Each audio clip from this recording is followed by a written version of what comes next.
Blood pressure એટલે કે લોહીનું દબાણ એ શું છે? એમાં બે રીડિંગ શા માટે આવે? આપણે બ્લડ પ્રેશર માપીને તો બે બતાવે, 120 અને 80 એવું. બાકી દરેક જગ્યાએ પ્રેશર માપીએ તો એક વેલ્યુ આવે. તમે પાણીનું પ્રેશર માપો ટાંકીમાં કે નળમાં તો કહેશે કે ભાઈ 120 છે, 200 જે પણ હોય, એક સિંગલ વેલ્યુ આવે.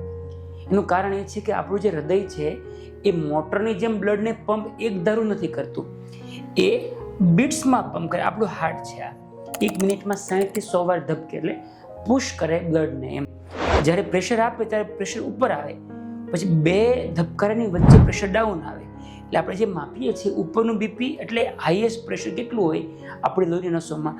જનરલી 120 હોય નોર્મલ વ્યક્તિમાં, અને બે ધબકારા વચ્ચેનું જે દબાણ છે તે 80 ની આસપાસ હોય.